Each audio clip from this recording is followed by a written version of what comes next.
서류는 다 준비했고 어머니 서명만 남았어요. 어차피 건강검진 서류라고 속이면 쉽게 넘어오실 거예요. 무슨 서류를 준비한다는 것인지, 자신을 속이려는 계획이 무엇인지 의심이 커졌습니다. 요양원 계약금도 이미 걸어놨어요. 계약만 하면 바로 입소 가능하대요. 집은요? 부동산에 매물 내놨어요? 네, 이미 몇 군데서 문의가 왔어요. 어머니 요양원 들어가시면 바로 계약할 수 있게요, 자신도 모르는 사이에 집이 매물로 나와 있다니, 이것은 분명 불법적인 일이었습니다. 그녀는 어떻게 이런 일이 가능한지 의아했습니다. 서류 위조요? 그건 걱정 마세요. 제 친구가 도와준다고 했으니까요. 미정의 말에 김경순 여사는 더 이상 듣고 있을 수 없었습니다. 그녀는 충격과 공포 속에 아파트를 빠져나왔습니다. 자신의 며느리가 서류를 위조해가며 자신을 요양원에 강제로 보내고 집까지 팔아치우려 한다는 사실이 믿기지 않았습니다. 그녀는 길가에 주저앉아 눈물을 흘렸습니다. 사연을 듣고 난 후 각자의 의견을 댓글로 남겨주시기 바랍니다. 사소한 댓글이라도 사연자분에게 큰 힘이 될 수 있습니다. 각색될 수 있고 사연자분의 입장에서 구성될 수 있습니다. 김경순 여사는 60여 년 전 제주도 어촌마을에서 태어났습니다. 그녀의 아버지는 소규모 어선을 운영하는 어부였지만 거친 바다에서의 사고로 일찍 몸이 불편해지셨고 형제들이 많았던 탓에 가정 형편이 더욱 어려웠습니다. 초등학교만 겨우 마치고 학업을 중단해야 했던 그녀는 어린 나이에 마을 해녀들에게서 해산물 채취와 보존법을 배워 가족의 생계에 보탬이 되었습니다. 이 물질 배우기가 쉽지 않구나. 숨 참는 것부터 너무 힘들어. 어린 경순이 투덜거렸습니다. 괜찮아. 경순아, 처음엔 다 그래. 시간이 지나면 익숙해질 거야. 그녀는 12살 때부터 물질을 배우기 시작했고 15이 되었을 무렵에는 마을에서도 인정받는 젊은 해녀로 성장했습니다. 손재주가 좋았던 그녀는 해초공예와 물고기 손질법도 빠르게 익혔습니다. 경순이 솜씨 하나는 기가 막히게 좋구나. 저렇게 깔끔하게 생선을 손질하다니. 마을 어른들이 감탄했습니다. 가나는 마치 바닷속 깊은 물처럼 그녀의 어린 시절을 둘러싸고 있었습니다. 아버지의 다리 불편으로 가족의 생계는 더욱 어려워졌고 그녀는 밤늦게까지 해초를 엮어 작은 공예품을 만들었습니다. 다음 날 아침이면 일찍 일어나 시장에 나가 그것들을 팔았습니다. 이렇게 어린 것이 벌써 장사를 하다니 대단하구나. 시장 상인들이 말했습니다. 우리 집 형편이 어려워서요. 그래도 이거 파는 게 재밌어요. 그녀는 씩씩하게 대답했습니다. 여름이면 관광객들에게 해산물을 팔고 겨울이면 추운 바다에서도 물질을 했습니다. 그녀의 손은 거칠어졌고 얼굴은 햇볕에 그을려 나이보다 더 들어 보였습니다. 하지만 그녀의 눈빛만은 언제나 맑고 강인했습니다. 18이 되던 해 그녀는 더 많은 돈을 벌기 위해 제주 시내의 생선 가게에서 일하기 시작했습니다. 매일 새벽부터 밤까지 일했지만 그녀는 불평하지 않았습니다. 그저 가족을 위해, 특히 어린 동생들이 자신처럼 학업을 포기하지 않도록 돕기 위해 묵묵히 일했습니다. 우리 경순이 덕분에 살아가는구나. 미안하다. 딸. 아버지가 한숨을 쉬며 말했습니다. 아버지, 그런 말씀 마세요. 저는 할 수 있어요. 동생들이 잘 자라는 것만 봐도 행복해요. 그녀는 진심으로 대답했습니다. 20살이 되었을 때 그녀는 제주도의 작은 수산물 가게에서 일하며 해산물 가공 기술을 더 배웠습니다. 그녀의 손맛으로 만든 젓갈과 말린 생선은 주변에서 인정받기 시작했고 조금씩 단골 손님도 생겼습니다. 아가씨가 만든 건 뭔가 달라. 이 맛이 어디서도 못 찾겠어. 단골 손님들이 칭찬했습니다. 그렇게 제주도에서의 힘겨운 시간들이 흘러갔고 22이 되었을 무렵 그녀는 더 넓은 세상으로 나가기로 결심했습니다. 부산으로 떠나기 전날 밤, 그녀는 바닷가에서 오랫동안 제주도의 밤바다를 바라보았습니다. 언젠가는 더 나은 삶을 살 수 있을 거야. 그때는 가족들도 모두 데려갈 거야. 그녀는 마음속으로 다짐했습니다. 김경순 여사는 제주도의 작은 마을을 떠나 부산으로 향했습니다. 그녀의 가방 안에는 얼마 되지 않는 옷가지와 어머니가 손수 지어준 옷, 그리고 고향에서의 추억이 담긴 작은 조개 껍데기만이 전부였습니다. 낯선 도시의 북적거림 속에서 그녀는 처음으로 고향의 그리움을 느꼈습니다. 이렇게 사람이 많은 곳은 처음이네. 그녀는 부산역을 빠져나오며 중얼거렸습니다. 첫날부터 그녀는 자갈치 시장을 찾아가 일자리를 구했습니다. 제주에서의 경험 덕분에 바다수산이라는 작은 생선 가게에 쉽게 취직할 수 있었습니다. 해녀 출신이라고? 그럼 생선 다루는 건 식은 죽 먹기겠네. 내일부터 나와. 가게 주인이 말했습니다. 생선 손질과 판매, 그리고 가게 정리까지 그녀는 어떤 일도 마다하지 않았습니다. 새벽 4시에 일어나 시장에 나가 신선한 생선을 고르고 밤 10시까지 가게를 지켰습니다. 그런 성실함 덕분에 주인의 신뢰를 얻게 되었고 급여도 조금씩 올랐습니다. 자네 덕분에 손님이 많아졌어. 이번 달부터 월급 올려주겠네. 주인은 그녀의 어깨를 두드리며 말했습니다. 그렇게 3년이 흘렀고 그녀는 자갈치 시장에서 얼굴이 알려지기 시작했습니다. 특히 그녀가 만드는 전통 방식의 생선 젓갈은 시장 안에서도 유명해져 찾는 손님이 많아졌습니다. 어느 비 오는 날, 한 남자가 그녀의 가게에 들어왔습니다. 그는 수산물 납품업체를 운영하는 34세 박진호였습니다. 여기 젓갈이 맛있다고 해서 왔는데 맞나요? 그가 물었습니다. 그녀는 고개를 끄덕이며 특제 젓갈을 내놓았습니다. 그는 맛을 본 후 눈을 크게 뜨며 감탄했습니다. 이런 맛은 처음이네요. 어디서 배웠어요? 제주도에서요. 저희 어머니한테 배웠죠. 그녀가 답했습니다. 그날 이후로 그 남자는 일주일에 한 번씩 가게를 찾아왔고 그들은 조금씩 대화를 나누게 되었습니다. 박진호는 전라도 출신으로 일찍 부모를 여의고 홀로 상경의 사업을 일궈낸 사람이었습니다. 우리 같은 사람들은 배경이 없으니까 더 열심히 살아야 해요. 그는 자주 그렇게 말했습니다. 그녀는 그의 성실함과 긍정적인 마음가짐에 점점 마음이 기울었습니다. 교제 6개월 만에 그는 그녀에게 청혼했습니다. 경순 씨, 나랑 같이 살자. 내가 힘들 때 버티게 해준 사람이 경순 씨였어. 진호는 작은 반지를 꺼내며 말했습니다. 그녀는 잠시 고민했지만 이 성실한 남자와 함께라면 안정된 삶을 살 수 있을 것 같았습니다. 결혼 초기에는 행복했습니다. 그들은 작은 아파트를 얻어 새 생활을 시작했고 진호의 사업도 점차 확장되었습니다. 경순 여사는 임신을 하게 되었고 첫 아들을 낳았습니다. 예쁘게 잘 키우자. 진호는 아들을 품에 안으며 기뻐했습니다. 이듬해에는 둘째 아들도 태어났고 그들은 행복한 가정을 이루는 듯 했습니다. 하지만 시간이 흐를수록 진호는 사업 확장을 이유로 집을 비우는 일이 많아졌습니다. 처음에는 제주도로, 그 다음에는 울산으로, 심지어 해외 출장까지 잦아졌습니다. 또 가. 애들이 아빠 얼굴 본 지 일주일이 넘었어. 그녀가 불평했습니다. 진호는 한숨을 쉬며 대답했습니다. 난 우리 가족 위해서 일하는 거야. 좀 이해해줘. 그렇게 그는 점점 가정에서 멀어졌고 김경순 여사는 두 아들을 혼자 키우다시피 했습니다.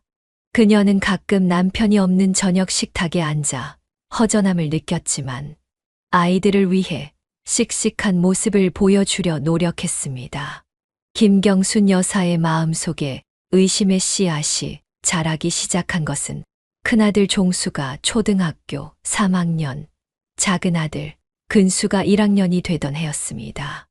남편은 한 달에 절반 이상을 집을 비웠고 전화 통화도 점점 짧아졌습니다.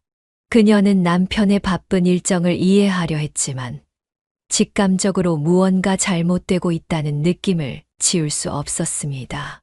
오늘은 아이들 학예회인데 꼭 와주면 안 될까? 그녀가 전화로 물었습니다. 진호는 잠시 침묵했다가 대답했습니다. 미안해. 오늘은 중요한 미팅이 있어서 다음번에는 꼭 갈게. 하지만 그 다음번은 결코 오지 않았습니다. 그러던 어느 날, 김경순 여사는 남편의 사무실을 깜짝 방문하기로 했습니다. 아이들이 직접 만든 도시락을 들고 가는 길이었습니다. 현관문을 열려던 순간, 그녀는 유리창 너머로 남편과 젊은 여성이 친밀하게 대화하는 모습을 보았습니다. 남편은 그 여성의 어깨에 손을 얹고 웃고 있었고, 그들 사이에 흐르는 분위기는 단순한 비즈니스 관계가 아님을 직감했습니다. 진호 씨, 나왔어요.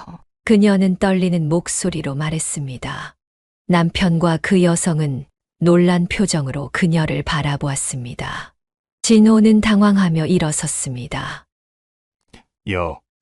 여보, 왜 미리 연락도 없이? 종수랑 근수가 아빠 보고 싶어 해서. 이게 무슨 상황이에요? 그녀의 질문에 방 안에는 무거운 침묵이 흘렀습니다.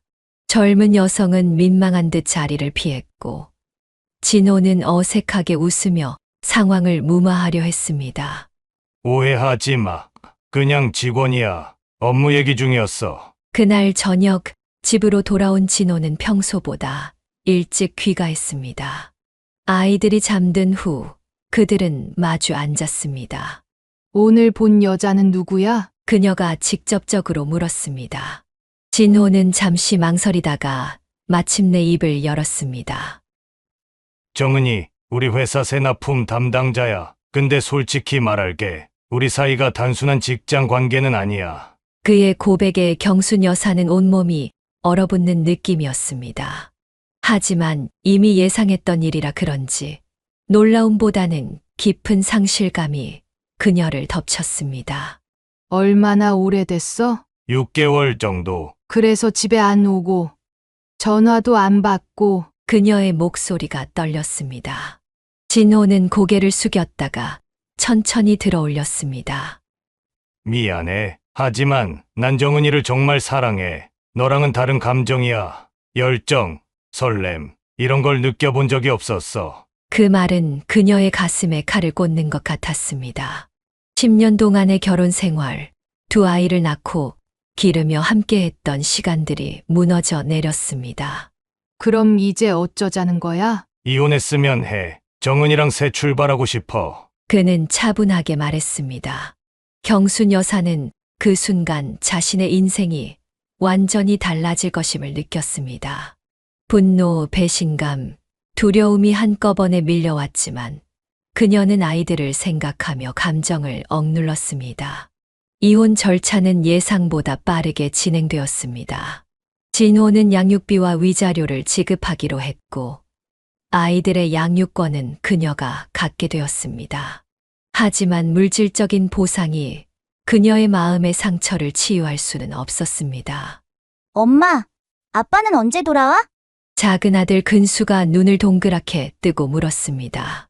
그녀는 아이의 머리를 쓰다듬으며 대답했습니다.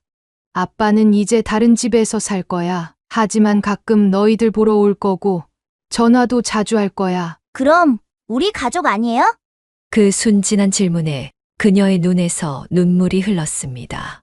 하지만 곧 그녀는 눈물을 닦고 미소를 지었습니다. 우리는 여전히 가족이야. 형태만 조금 달라졌을 뿐이지. 그녀는 아이들에게 아버지에 대한 나쁜 감정을 심어주지 않으려 노력했습니다. 비록 남편은 그녀를 배신했지만 아이들에게는 여전히 아버지였기 때문입니다.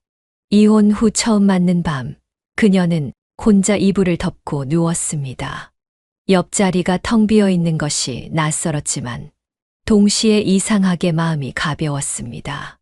이제 그녀는 자신의 인생을 스스로 개척해 나가야 했습니다. 두 아들을 위해, 그리고 자신을 위해. 이제부터는 내가 종수랑 근수의 아버지도 어머니도 되어야 해. 그녀는 결심했습니다. 그날 밤 김경순 여사는 흘러내리는 눈물을 참지 않고 마음껏 울었습니다. 그것은 끝의 눈물이자 동시에 새로운 시작을 위한 눈물이었습니다. 이혼 후 김경순 여사는 남편으로부터 받은 위자료를 종잣돈으로 자갈치 시장 한 구석에 작은 횟집을 열었습니다.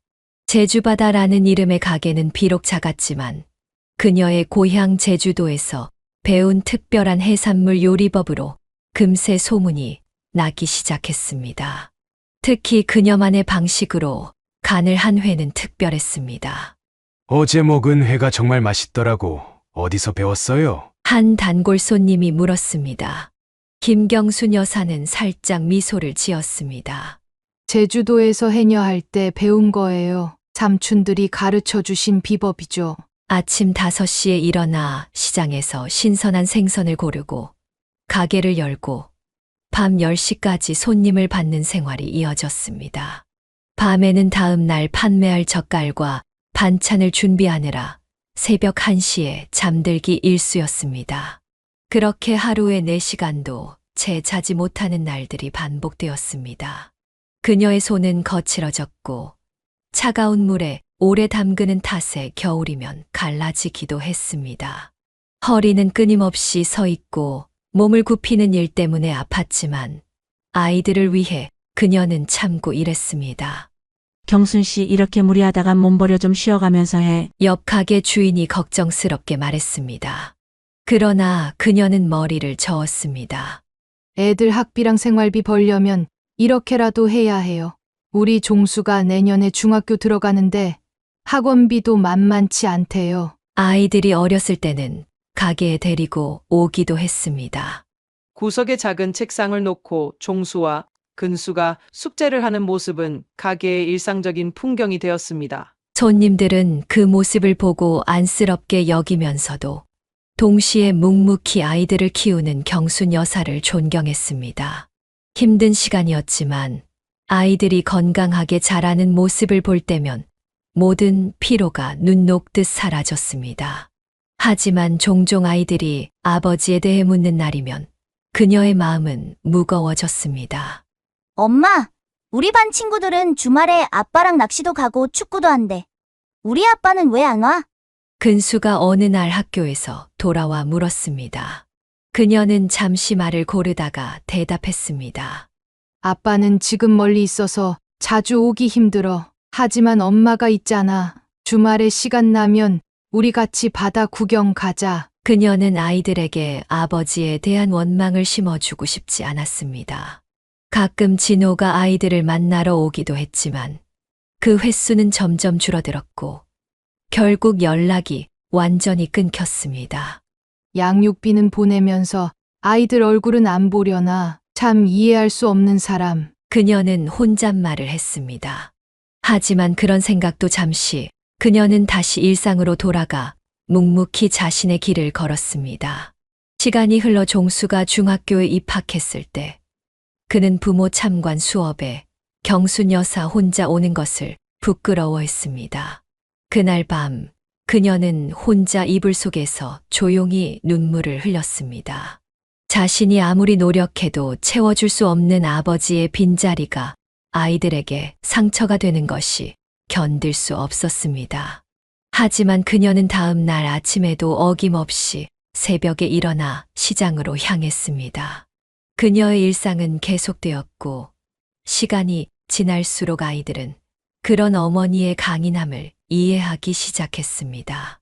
엄마, 내가 이제 좀 도울게. 주말에는 가게에서 설거지도 하고. 중학교 2학년이 된 종수가 어느 날 말했습니다. 그의 말에 경순 여사는 감동했지만 고개를 저었습니다. 아니야, 너는 공부해.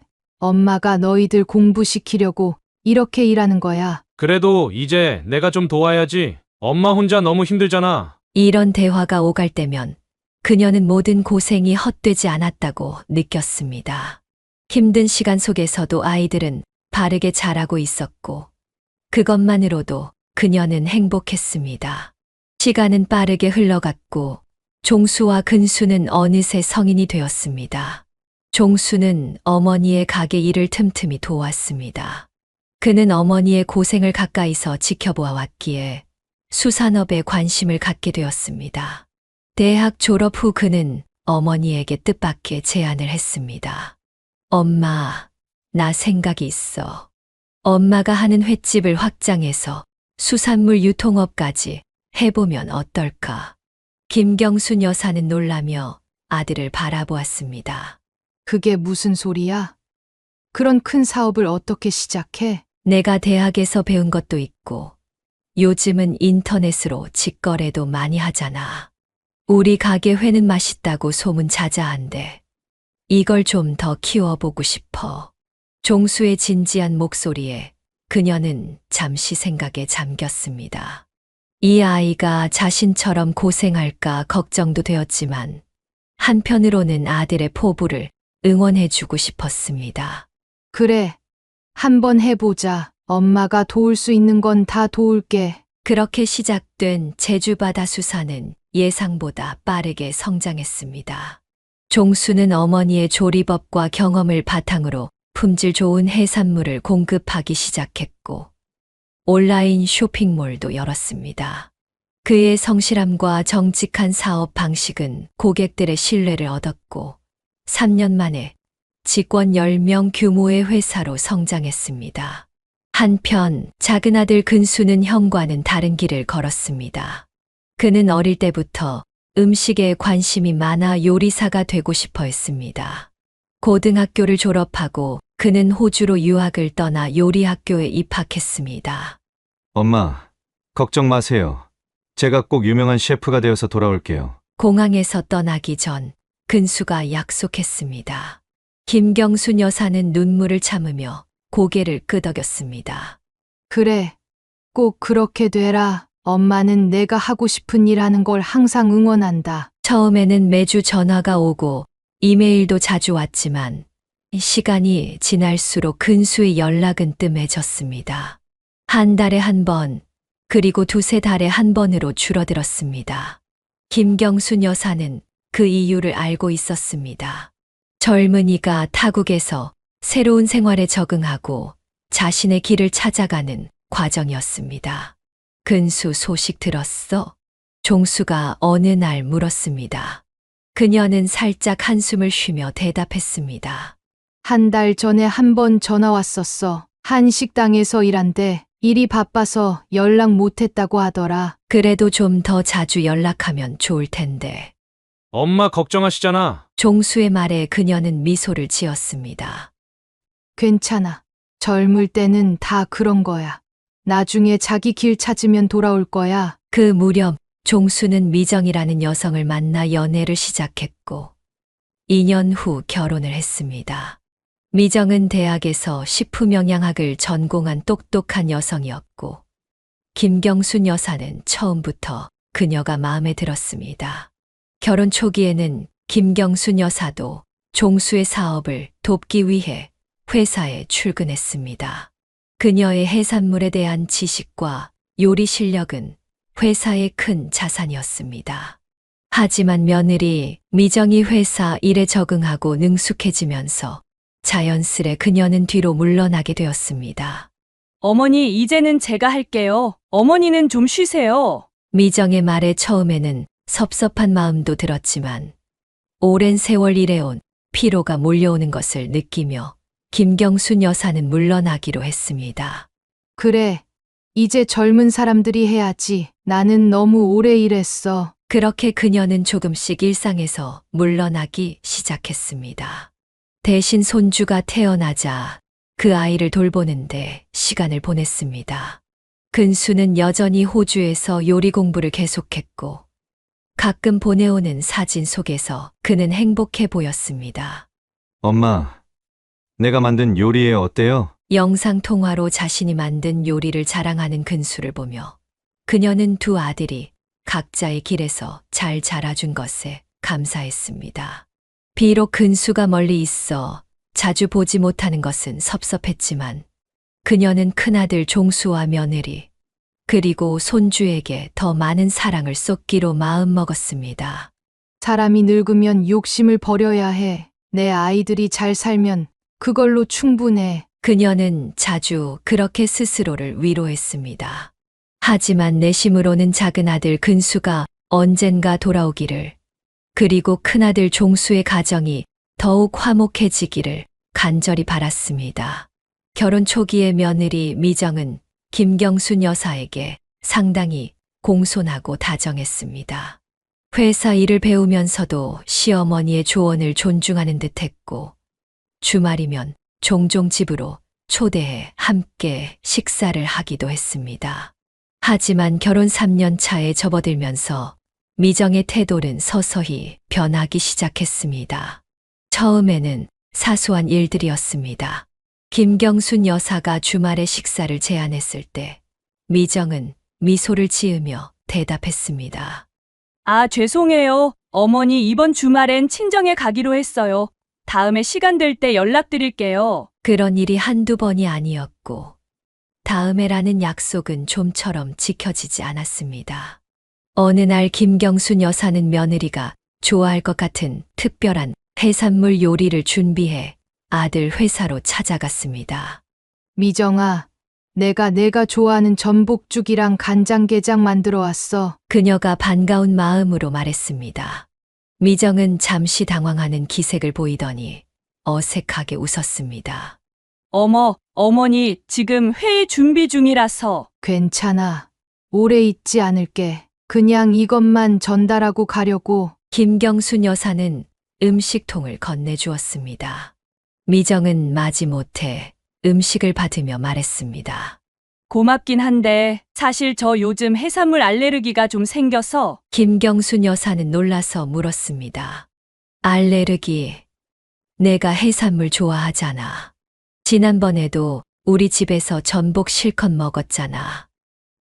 그게 최근에 갑자기 생겼어요. 의사가 당분간 삼가라고 해서. 미정의 말에 의심이 들었지만 김경순 여사는 더 따지고 싶지 않아 자리를 떠났습니다. 그러나 일주일 후 그녀는 우연히 아들 집에 들렀다가 미정이 친구와 통화하는 소리를 문 밖에서 듣게 되었습니다. 응. 어제 그 해산물 뷔페 완전 맛있더라. 우리 또 가자. 어머니.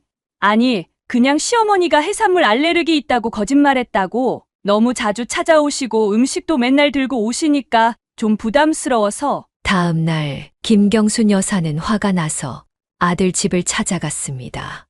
미정아, 너 정말 해산물 알레르기 있는 거 맞아? 미정은 당황한 표정을 지었습니다. 네, 무슨 말씀이세요? 어제 내가 친구랑 통화하는 거 다 들었어. 너 해산물 뷔페 가서 실컷 먹었다면서?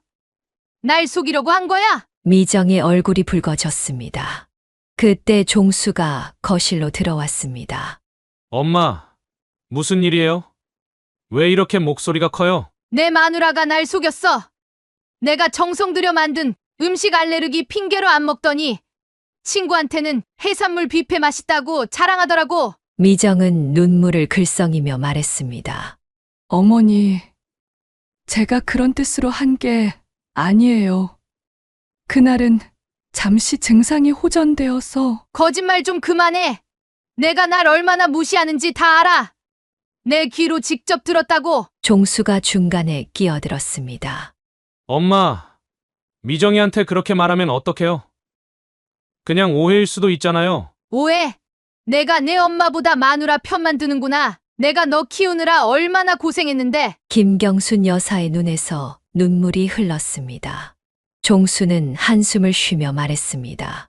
엄마, 이제 그만해요. 엄마 고생한 거 나도 알아요. 하지만 이제는 우리 가정도 존중해 주세요. 내가 뭘 했다고 그래? 음식 하나 가져다 준 게 뭐가 잘못이야? 미정이 갑자기 소리쳤습니다. 그러니까 문제예요. 어머니는 항상 저희 집에 와서 이것저것 간섭하시잖아요. 제가 음식하는 방식도 집안 정리하는 방식도 모두 의견 내시고 숨이 막혀요. 뭐라고? 내가 언제 간섭했어? 나는 그냥 도와주려고 한 것뿐인데. 종수가 다시 중재에 나섰습니다. 둘 다 진정해요. 엄마, 미정이도 나름대로 힘든 점이 있어요. 회사 일도 바쁘고. 그래. 내 마누라 편만 들어. 나는 이제 필요 없지. 김경순 여사는 화가 나서 집을 나왔습니다. 그 일 이후로 그녀와 며느리 사이의 관계는 더욱 악화되었습니다. 종수의 생일에 김경순 여사가 특별히 준비한 음식을 가져갔을 때도 미정은 이미 비싼 레스토랑을 예약해 놓았다며 그녀의 음식을 뒷전으로 밀어버렸습니다. 예, 종수가 이 갈비찜이랑 잡채를 제일 좋아하는데 김경순 여사가 말하자 미정은 냉정하게 대답했습니다. 저도 남편 취향 알아요 하지만 오늘은 특별한 날이라 고급 레스토랑을 예약했거든요. 어머니가 가져오신 건 내일 먹을게요. 그 말을 듣는 순간 김경순 여사는 가슴이 철렁 내려앉는 느낌이었습니다. 아들은 미안한 표정을 지었지만 아내의 말에 동조했습니다. 엄마, 오늘은 미정이가 특별히 준비한 게 있어요. 내일 엄마 음식 맛있게 먹을게요. 집으로 돌아오는 길, 김경순 여사는 눈물을 참을 수 없었습니다. 며느리에게 서운한 마음을 아들에게 털어놓았지만 종수는 오히려 어머니를 이해시키려 했습니다. 엄마, 요즘 젊은 부부들은 다 그렇게 살아요. 미정이도 나름대로 신경 쓰는 거예요. 엄마가 너무 예민하게 받아들이시는 거 아닐까요? 예민하다고? 내가 뭘 잘못했는데 그냥 내가 좋아하는 음식 해준 것뿐인데 그 정도도 이해 못해? 종수의 말에 더욱 서운함이 커졌습니다. 그녀는 아들이 이렇게 변할 것이라고는 생각하지 못했습니다. 자신의 모든 것을 바쳐 키운 아들이었는데 이제는 아내 편만 드는 모습에 가슴이 아팠습니다. 아들 부부와의 관계가 소원해진 상황에서도 김경순 여사는 손주 도현이를 돌봐주는 일만큼은 마다하지 않았습니다. 손주는 그녀에게 큰 위안이 되었고 아이를 돌보는 동안만큼은 서운함을 잊을 수 있었습니다. 그러던 어느 날 미정이 급한 업무 미팅이 있다며 도현이를 맡아달라고 부탁했습니다. 어머니, 오늘 좀 급한 일이 생겼어요. 도연이 좀 봐주실 수 있으세요? 미정의 목소리는 다급했습니다. 김경순 여사는 흔쾌히 승낙했습니다. 그래, 얼른 데려와 내가 잘 볼게. 도현이를 데려다준 미정은 서둘러 회사로 향했습니다. 그날 오후 김경순 여사가 도현이와 함께 놀고 있을 때 전화벨이 울렸습니다. 여보세요. 김미정 씨 댁인가요? 낯선 남자의 목소리가 들렸습니다. 네, 맞습니다만 지금은 없어요. 아, 그러세요. 제가 글로벌 트레이드 수출입 담당 박상민이라고 합니다. 김미정 씨와 다음 주 해외 바이어 미팅 관련해서 확인드릴 게 있어서요. 네, 무엇인지 말씀해 보세요. 김미정 씨가 제출하신 이력서에 해외 대학 학사 과정 이수라고 되어 있는데 혹시 몇 년도에 졸업하셨는지 아세요? 바이어 측에서 학위 증명서를 요청해서요. 김경순 여사는 잠시 당황했습니다. 그녀는 며느리가 그런 학위를 가졌다는 말을 들은 적이 없었습니다. 해외 대학이요? 무슨 소리예요? 네, 이력서에 그렇게 명시되어 있어서요. 김경순 여사는 혼란스러웠지만 정직하게 대답했습니다. 죄송합니다만 우리 며느리는 국내 대학을 졸업했고 제가 알기론 해외 유학은 한 적이 없어요. 뭔가 착오가 있는 것 같네요. 전화 너머로 잠시 침묵이 흘렀습니다. 그렇군요. 확인해 주셔서 감사합니다. 김미정 씨께 제가 다시 연락드리겠습니다. 통화가 끝난 후 김경순 여사는 불안한 마음이 들었습니다. 혹시 자신이 뭔가 크게 실수를 한 것은 아닐까 싶었습니다. 하지만 그녀는 사실대로 말한 것뿐이었습니다. 그날 저녁 미정이 도현이를 데리러 왔을 때 그녀의 표정은 심상치 않았습니다. 문을 열자마자 미정은 김경순 여사를 노려보았습니다. 어머니, 도대체 무슨 짓을 하신 거예요? 그녀의 목소리는 떨리고 있었습니다. 김경순 여사는 당황했습니다. 무슨 말이야? 내가 뭘 잘못했니? 박 부장님한테 제 학력에 대해 뭐라고 말씀하셨어요? 해외 대학 이야기 어떻게 말하셨어요? 미정의 목소리는 점점 높아졌습니다. 도현이가 놀라 우는 소리에 김경순 여사는 진정하라고 손짓했습니다. 진정해. 아이가 놀라잖아. 나는 그저 사실대로 말했을 뿐이야. 내가 해외 대학에 다녔다는 얘기는 처음 듣는데. 사실이라뇨? 어머니는 제 인생에 대해 뭘 알아요? 온라인으로도 할 수 있어요. 김경순 여사는 눈살을 찌푸렸습니다. 온라인? 그런 얘기는 들은 적 없는데, 그럼 그 사람한테 왜 그냥 그렇게 말 안 했어? 그건 제가 알아서 할 일이었어요. 어머니가 끼어들 문제가 아니라고요? 이때 종수가 들어왔습니다. 미정의 전화를 받고 급히 달려온 듯 했습니다. 무슨 일이야? 왜 이렇게 소리를 지르고 있어? 미정은 울먹이며 말했습니다. 당신 어머니가 내 커리어를 망쳤어. 글로벌 트레이드와의 계약이 다 날아갔다고. 종수는 혼란스러운 표정으로 어머니를 바라보았습니다. 엄마, 무슨 일이에요? 김경순 여사는 침착하게 상황을 설명했습니다. 그저 전화가 와서 미정이가 해외 대학 이야기해서 내가 아는 사실대로 대답했을 뿐이야. 종수는 한숨을 쉬었습니다. 엄마, 미정이 온라인으로 과정을 이수했어요. 그리고 그건 미정이 일의 중요한 부분이었는데. 나는 그런 얘기 들은 적 없어. 어떻게 내가 알 수 있었겠니? 미정이 갑자기 소리쳤습니다. 이게 다 고의적이잖아요. 어머니는 처음부터 저를 못마땅해 하셨잖아요. 이제 제 인생까지 망치려고 작정하신 거예요? 뭐라고? 내가 왜 내 인생을 망치려고 해? 말도 안 되는 소리 하지 마. 종수가 미정의 어깨를 잡았습니다. 진정해, 미정아. 엄마가 일부러 그런 건 아니야. 당신은 항상 어머니 편만 들어. 내가 얼마나 힘들게 이 계약을 따내려고 했는지 알아? 미정은 울면서 도현이를 안고 밖으로 나갔습니다. 종수는 난처한 표정으로 김경순 여사를 바라보았습니다. 엄마, 미정이 일에 큰 문제가 생긴 것 같아요. 좀 이해해 주세요. 내가 뭘 이해해? 나는 사실대로 말했을 뿐인데 내 마누라가 이력서를 속였다는 거 아니야? 그건 좀 복잡한 문제예요. 엄마, 이번엔 제발 한 발 물러서 주세요. 종수도 자리를 떠났고 김경순 여사는 홀로 남겨졌습니다. 그녀는 자신이 무슨 잘못을 했는지 이해할 수 없었습니다. 단지 질문에 정직하게 대답했을 뿐인데 왜 모든 사람이 그녀를 탓하는 것인지 이해할 수 없었습니다.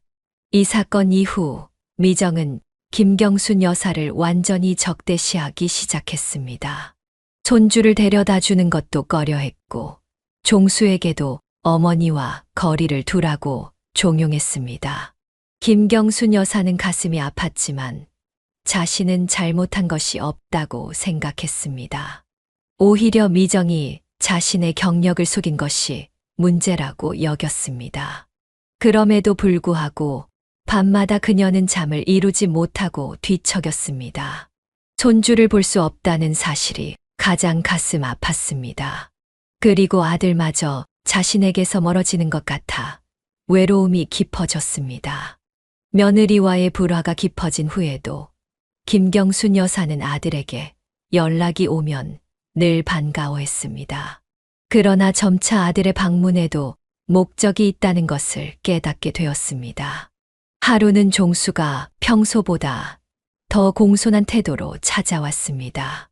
엄마, 오랜만이에요. 잘 지내셨어요? 종수는 과일 바구니를 내밀며 말했습니다.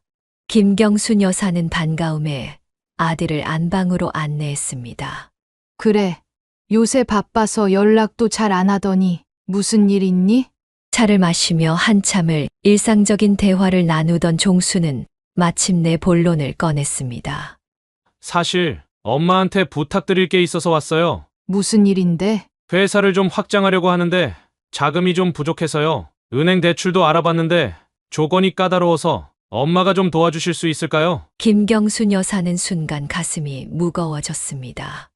아들이 그냥 자신을 보러 온 것이 아니라 돈을 빌리러 왔다는 사실이 서글펐습니다. 하지만 그녀는 아들의 성공을 위해서라면 무엇이든 해주고 싶었습니다. 얼마나 필요한데? 3천만 원 정도요. 6개월 후에는 꼭 갚을게요. 김경순 여사는 잠시 생각에 잠겼습니다. 그것은 그녀가 가게를 운영하며 모아둔 노후 자금의 상당 부분이었습니다. 그래, 내일 통장에서 빼서 줄게. 종수는 기뻐하며 그녀의 손을 잡았습니다.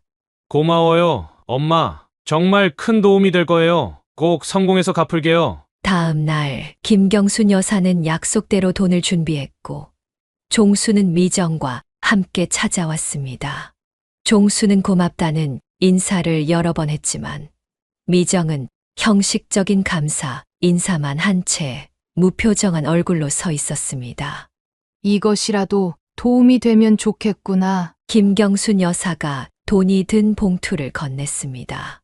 미정은 무심하게 받아들며 말했습니다. 감사합니다. 그 한마디가 전부였습니다. 그녀의 차가운 태도에 김경순 여사는 상처를 받았지만 내색하지 않았습니다. 그 후로도 종수는 종종 자금 지원을 요청했고 김경순 여사는 그때마다 도와주었습니다. 하지만 돈을 빌려간 후에는 연락이 뜸해지곤 했습니다. 약속했던 갚을 시점이 되어도 종수는 사업이 아직 궤도에 오르지 않았다며 변명을 늘어놓았습니다. 한편 미정은 주말마다 도현이를 맡기러 왔습니다. 그녀는 도현이를 데려다 주면서도 고마움을 표현하지 않았고 오히려 김경순 여사가 손주를 돌보는 방식을 비난했습니다. 어머니, 도현이 옷은 왜 이렇게 입혀요? 요즘 아이들은 이런 스타일 안 입어요. 미정이 도현이를 데리러 와서 말했습니다. 김경순 여사는 당황스러웠습니다. 그냥 편하게 입히려고 했는데. 그리고 간식도 너무 달고 인스턴트 음식만 주시는 것 같아요. 도현이 건강에 안 좋아요. 김경순 여사는 억울했습니다.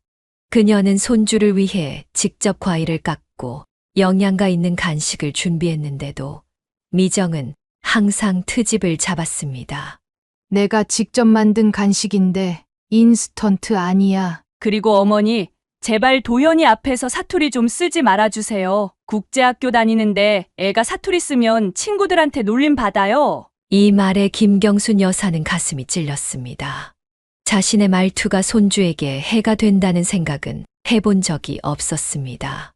내가 60년 넘게 써온 말투를 어떻게 바꾸라는 거니? 노력이라도 해보세요. 도현이 미래를 위해서요. 미정의 냉정한 말에 김경순 여사는 눈물이 날 것 같았습니다. 자신이 정성껏 돌보는 손주에게 자신의 존재가 오히려 해가 된다는 말은 큰 상처였습니다. 알았다. 노력해볼게. 그녀는 억울함을 참으며 대답했습니다. 그날 이후 김경순 여사는 도현이 앞에서 가능한 표준어를 쓰려고 노력했습니다. 말을 할 때마다 긴장하고 조심스러워졌고 그것이 손주와의 자연스러운 대화를 방해했습니다. 어느 날 도현이가 물었습니다. 할머니, 왜 요즘 말투가 달라졌어요? 할머니가 표준어를 쓰려고 노력하고 있어. 근데 저는 할머니 원래 말투가 더 좋은데. 도현이의 순수한 말에 김경순 여사는 가슴이 뭉클했습니다. 그러나 며느리의 말이 떠올라 그녀는 계속해서 자신의 말투를 조심했습니다. 이렇게 그녀는 아들 부부에게 경제적으로 도움을 주고 손주를 돌봐주면서도 감사는커녕 비난만 받는 상황이 계속되었습니다. 하지만 그녀는 가족을 위해 묵묵히 참았습니다. 그녀의 인내심에도 한계가 있었으나 가족의 화목을 위해 자신의 감정을 억누르고 있었습니다. 나는 그저 도움이 되고 싶었을 뿐인데. 김경순 여사는 혼자 있을 때면 자주 중얼거렸습니다. 손주 도현이만이 그녀에게 위안이 되었고 도현이를 위해서라도 그녀는 더 참고 견디기로 마음먹었습니다. 김경순 여사의 생활은 손주 도현이가 주는 작은 기쁨으로 버틸 수 있었습니다. 그 어떤 냉대와 무시도 도현이의 천진난만한 웃음 앞에서는 잊을 수 있었습니다. 그러나 어느 주말 도현이가 평소와 달리 침울한 모습으로 할머니 집에 맡겨졌습니다. 평소 활발하던 아이가 조용히 구석에 앉아 장난감만 만지작거리는 모습이 이상했습니다. 도연아, 오늘은 왜 이렇게 조용하니? 어디 아픈 거야? 김경순 여사가 물었습니다. 도현이는 고개를 저었습니다. 아니요. 그럼 무슨 일 있었어? 할머니한테 말해볼래? 도현이는 주변을 살피더니 작은 목소리로 속삭였습니다. 할머니 곧 죽어요. 김경순 여사는 깜짝 놀라 아이의 얼굴을 바라보았습니다. 뭐라고? 그게 무슨 소리니? 엄마가 그랬어요. 할머니는 이제 오래 못 산대요. 그래서 요양원에 가야 한대요. 도현이의 말에 김경순 여사는 숨이 막히는 듯 했습니다. 그녀는 평정을 유지하려 노력하며 더 자세히 물었습니다. 엄마가 언제 그런 말을 했는데? 어제요. 아빠랑 싸우면서요. 할머니를 요양원에 보내야 한다고, 할머니 집은 팔아야 한다고. 도현이는 눈물을 글썽이며 말했습니다. 할머니, 저 할머니랑 떨어지기 싫어요. 김경순 여사는 충격에 몸이 굳었지만 손주 앞에서 동요하지 않으려 노력했습니다. 걱정하지 마. 도연아, 할머니는 아주 건강해. 그리고 어디 가지도 않을 거야. 그녀는 도현이를 꼭 안아주며 안심시켰지만 속으로는 큰 불안감이 일었습니다. 며느리가 왜 그런 말을 했는지, 정말 자신을 요양원에 보내려는 계획이 있는 건지 의심이 들었습니다. 그날 저녁 종수와 미정이 도현이를 데리러 왔을 때 김경순 여사는 평소와 같이 행동하려 했습니다. 하지만 며느리의 얼굴을 볼 때마다 도현이의 말이 떠올라 가슴이 두근거렸습니다. 도현이가 오늘 잘 놀았어요? 미정이 물었습니다. 김경순 여사는 억지로 미소를 지었습니다. 그럼 아주 잘 놀았지. 미정은 도현이의 가방을 확인하다가 갑자기 말했습니다. 아, 도현이 태블릿을 집에 두고 왔네요. 내일 학원에서 필요한데. 내가 가져다 줄게. 어차피 내일 시장 볼 일도 있고. 김경순 여사가 제안했습니다. 미정은 잠시 망설이다 고개를 끄덕였습니다. 그럼 수고 좀 해주세요. 다음 날 오전 김경순 여사는 도현이의 태블릿을 가져다 주기 위해 아들 집으로 향했습니다. 아파트 현관에 도착해 초인종을 누르려는 순간 안에서 미정의 목소리가 들렸습니다. 전화 통화 중인 듯 했습니다. 네, 모든 준비 다 됐어요. 어머니는 아직 모르세요. 당일까지 비밀로 해야 해요. 김경순 여사는 순간 손이 멈췄습니다. 미정의 말이 계속 이어졌습니다. 서류는 다 준비했고 어머니 서명만 남았어요. 어차피 건강검진 서류라고 속이면 쉽게 넘어오실 거예요. 김경순 여사의 심장이 빠르게 뛰기 시작했습니다. 무슨 서류를 준비한다는 것인지, 자신을 속이려는 계획이 무엇인지 의심이 커졌습니다. 요양원 계약금도 이미 걸어놨어요. 계약만 하면 바로 입소 가능하대요. 미정의 말에 김경순 여사는 실소했습니다. 도현이의 말이 사실이었던 것입니다. 미정은 정말로 그녀를 요양원에 보내려는 계획을 갖고 있었습니다. 집은요? 부동산에 매물 내놨어요. 전화 너머 상대방의 말은 들리지 않았지만 미정의 대답은 분명했습니다. 네, 이미 몇 군데서 문의가 왔어요. 어머니 요양원 들어가시면 바로 계약할 수 있게요. 김경순 여사는 온몸이 떨려왔습니다. 자신도 모르는 사이에 집이 매물로 나와 있다니 이것은 분명 불법적인 일이었습니다. 그녀는 어떻게 이런 일이 가능한지 의아했습니다.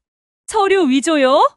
그건 걱정 마세요. 제 친구가 도와준다고 했으니까요. 미정의 말에 김경순 여사는 더 이상 듣고 있을 수 없었습니다. 그녀는 충격과 공포 속에 아파트를 빠져나왔습니다. 자신의 며느리가 서류를 위조해가며 자신을 요양원에 강제로 보내고 집까지 팔아치우려 한다는 사실이 믿기지 않았습니다. 그녀는 길가에 주저앉아 눈물을 흘렸습니다. 자신이 그토록 아끼고 사랑했던 가족들이 그녀를 이렇게 배신할 수 있다는 사실은 너무나 충격적이었습니다. 도현이의 말이 떠올랐습니다. 할머니 곧 죽어요. 미정은 자신의 아들에게까지 그런 잔인한 말을 했던 것입니다.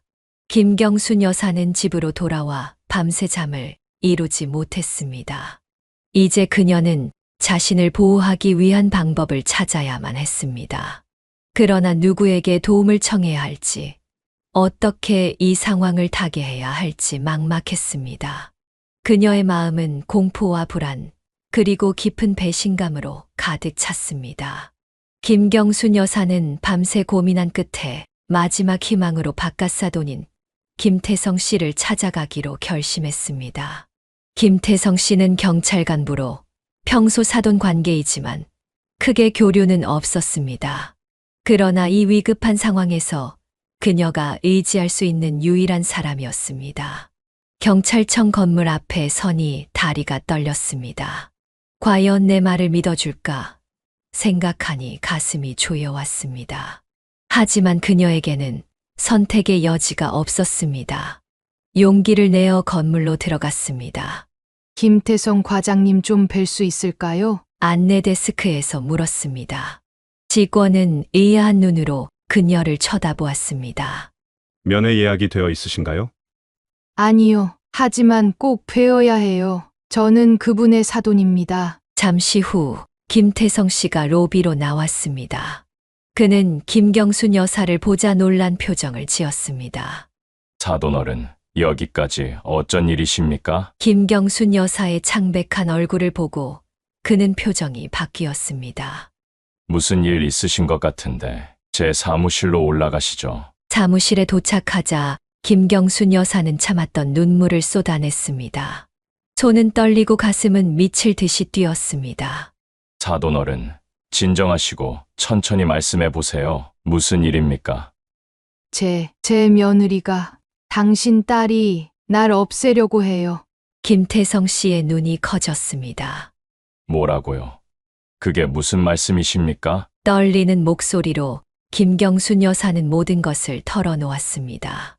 손주 도현이에게서 들은 말, 미정의 통화 내용, 요양원 계획, 서류 위조 시도, 집을 팔려는 계획까지 모두 말했습니다. 제 딸이 그런 짓을 있을 수 없는 일입니다. 김태성 씨는 충격을 받은 듯 했지만 그의 눈빛은 의심스러웠습니다. 증거가 있으십니까? 혹시 오해가 있을 수도. 내가 직접 들었다니까요.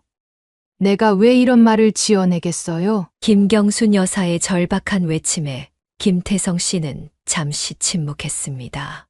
그리고 그는 냉정한 표정으로 말했습니다. 알겠습니다. 제가 직접 조사해 보겠습니다. 만약 사실이라면 제 딸이라도 용서할 수 없습니다. 그의 말에 김경순 여사는 약간의 희망을 느꼈습니다. 김태성 씨는 메모장을 꺼내 자세한 사항을 기록했습니다. 미정이가 어떤 요양원과 접촉했는지, 어떤 경로로 서류를 위조하려 했는지 알아보겠습니다. 제 직업을 이용해 불법을 저지르려 했다면 이건 범죄 행위입니다. 그의 목소리는 점점 차가워졌습니다. 자신의 딸에 대한 실망감이 느껴졌습니다. 일단 사돈어른은 집으로 돌아가시고 평소처럼 행동하세요. 제가 최대한 빨리 증거를 확보하겠습니다. 일주일 후 김태성 씨는 김경순 여사를 다시 만나자고 했습니다. 그의 표정은 무겁고 어두웠습니다. 사돈어른, 모든 것이 사실이었습니다. 그는 테이블 위에 서류 뭉치를 올려놓았습니다. 그 안에는 미정이 요양원과 주고받은 이메일, 계약 초안, 위조 서명 연습, 부동산 중개업자와의 통화 기록까지 있었습니다. 미정이는 요양원과 접촉했고 사돈어른을 중증 치매 환자로 속여 강제 입소시키려 했습니다. 그리고 사돈어른의 서명을 위조해 해변가, 펜션을 매각하려 했습니다. 그의 목소리는 분노로 떨리고 있었습니다.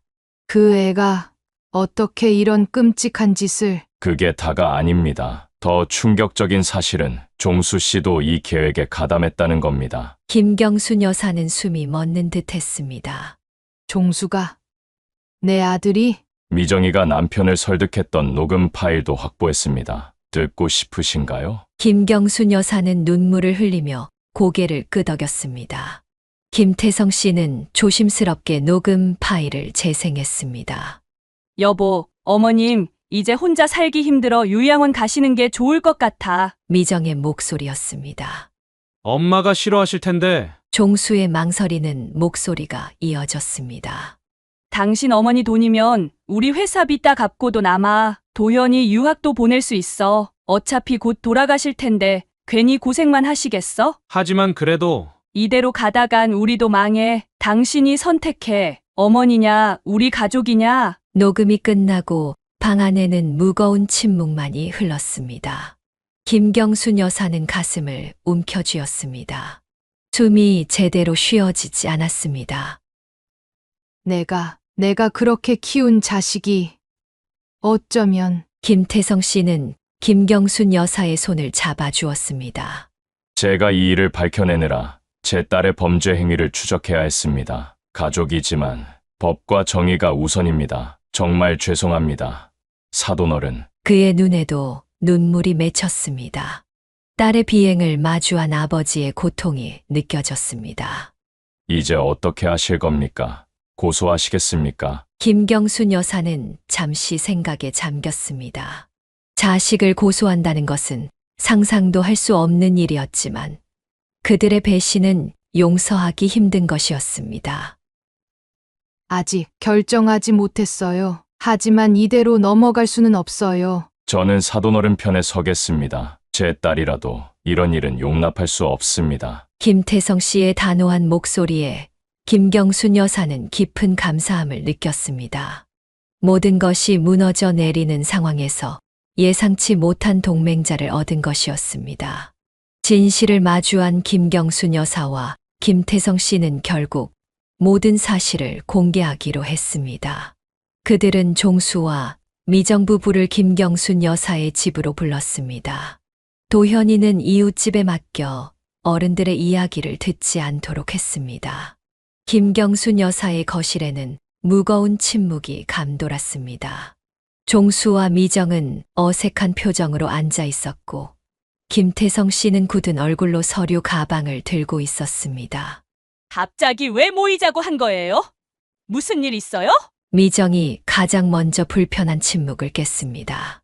그녀는 아버지의 존재에 의아한 표정이었습니다. 아버지, 여기서 뭐 하세요? 김태성 씨는 딸을 똑바로 쳐다보지 못하고 테이블 위에 서류 뭉치를 올려놓았습니다. 오늘 너희들에게 보여줄 것이 있어서 왔다. 그의 목소리는 무겁고 차가웠습니다. 종수가 불안한 눈빛으로 서류를 바라보았습니다. 무슨 서류인데요? 김경순 여사가 천천히 입을 열었습니다. 종수야, 내가 나를 요양원에 보내려고 했다는 걸 알고 있다. 종수의 얼굴이 순간 하얗게 변했습니다. 그는 부인하려 했으나 말이 제대로 나오지 않았습니다. 엄마, 무슨 말씀을? 김태성 씨가 차분하게 서류를 펼쳤습니다. 더 이상 거짓말은 그만둬라. 모든 증거가 여기 있다. 그는 하나씩 증거를 제시했습니다. 요양원 계약서, 김경순 여사의 위조 서명, 부동산 매매 계약 초안, 그리고 마지막으로 녹음 파일을 재생했습니다. 미정과 종수의 대화가 생생하게 흘러나왔습니다. 녹음이 끝나자 미정은 창백한 얼굴로 자리에서 일어났습니다. 이건 불법 녹음이에요. 아버지, 어떻게 이럴 수 있어요? 불법 녹음. 그게 지금 중요한 게 아니다. 내가 사돈어른을 속여서 요양원에 보내고 집을 빼앗으려 했다는 게 중요하지. 김태성 씨의 목소리가 높아졌습니다. 그는 평생 딸에게 목소리를 높인 적이 없었지만 이날만큼은 분노를 억누를 수 없었습니다. 미정아, 내가 정말 이런 짓을 했니? 종수가 충격에 빠진 목소리로 물었습니다. 미정은 울음을 터뜨리며 소리쳤습니다. 당신도 다 알면서, 당신도 동의했으면서 이제 와서 모르는 척하지 마. 난 내가 정말로 그럴 줄은 몰랐어. 그냥 논의만 한 거라고 생각했어. 종수의 목소리는 떨리고 있었습니다.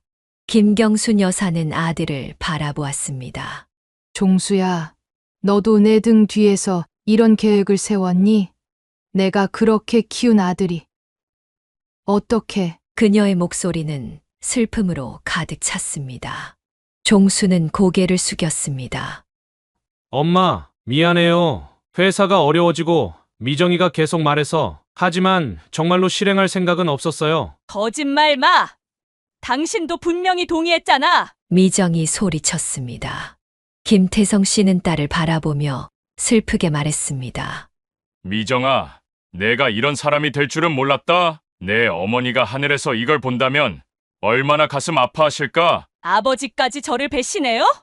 저는 그냥 우리 가족을 위해서. 가족을 위해 다른 가족을 파괴하면서 그게 무슨 가족이니? 난 내게 그렇게 가르치지 않았다. 침묵이 흘렀습니다. 김경순 여사는 슬픔에 잠긴 얼굴로 종수를 바라보았습니다. 종수야, 이제 어떻게 할 거니? 종수는 깊은 한숨을 내쉬었습니다. 엄마, 정말 죄송합니다. 저는 이혼하겠습니다. 이런 일을 저지른 사람과는 더 이상 살 수 없어요. 미정은 그 말을 듣고 격분했습니다. 뭐라고?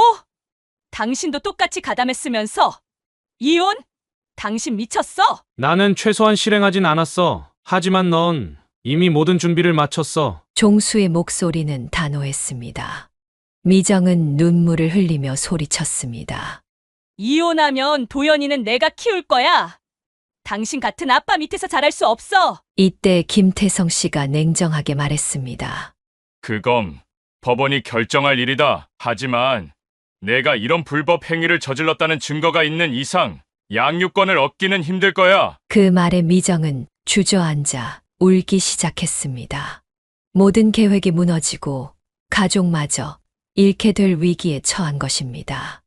이혼 소송은 빠르게 진행되었습니다. 김태성 씨가 제출한 증거들로 인해 법원은 종수에게 양육권을 주는 판결을 내렸습니다. 미정은 최소한의 면접권만 얻었을 뿐 도현이와 함께 살 수 없게 되었습니다. 이혼 후 종수는 도현이를 데리고 김경순 여사의 집 근처로 이사했습니다. 미정은 모든 것을 잃고 친정으로 돌아갔지만 김태성 씨도 딸의 행동에 너무 실망하여 냉담한 태도를 보였습니다. 아버지, 저 정말 잘못했어요. 용서해 주세요. 미정이 애원했지만 김태성 씨는 고개를 저었습니다. 시간이 필요하다. 내가 진정으로 반성하고 변할 때까지 나도 너를 예전처럼 대할 수 없을 것 같구나. 그렇게 한 가족이 완전히 해체되었습니다.